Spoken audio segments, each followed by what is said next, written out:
So to give you just a brief history, although I assume most people are familiar with the history of MOOCs, but I'll just cover some of the basics, just so we're all on the same page. In 2008 in Canada, the course was CCK08. It was actually offered both as a university 4-credit course with students in there for students who took the course at the campus, but then they opened it up and allowed open enrollment. And they were trying to figure out, what does this mean in terms of scaling, connecting, how does this change our education? This was the first MOOC, and they actually coined the name pretty soon thereafter. Now, their massive at the time was on the order of 3,000 to 4,000, I think 5,000 students within these courses. But this group, George Siemens, Stephen Downes, Dave Cormier, and there are others who were involved as well, they were creating these connectivist MOOCs. They basically took the attitude of the model of a central authority figure, a faculty, teacher, disseminating information to students and then students reacting to the faculty. That doesn't scale.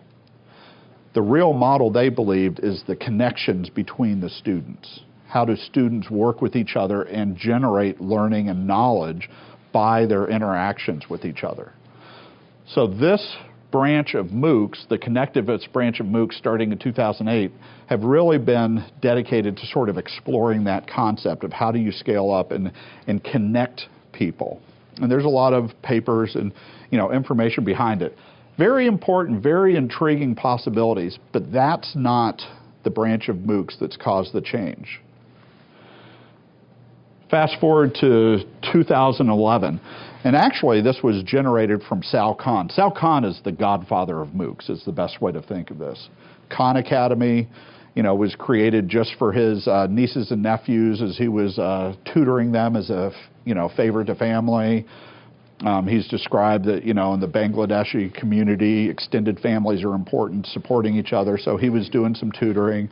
And then I believe the story is his nieces weren't available or he couldn't do it, so he made a couple of videos for them.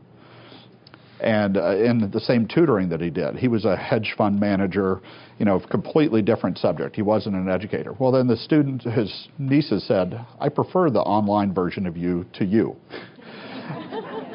And he also found that they actually were learning more from him once they went online. And at first he was insulted by this, but then he started thinking about the idea, and he realized if they had a concept they didn't really get, there was no shame in just playing the video over and over again or practicing. There were no sort of dumb questions, dumb things. So he developed the Khan Academy just simply based on this interest in helping his family, but then as the idea started to get out, started growing and said, I'll just put it on the internet. Then all of a sudden, he's getting phone calls from like the Gates Foundation and from a philanthropist saying, will you take $100,000 to do this? And it just sort of grew organically.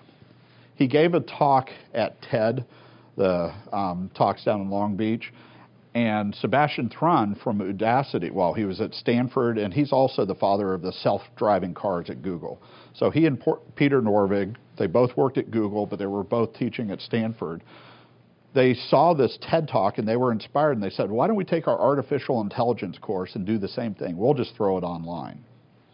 And it was really driven. They had not worked with online programs. They didn't understand what work had gone before them, from what I can tell.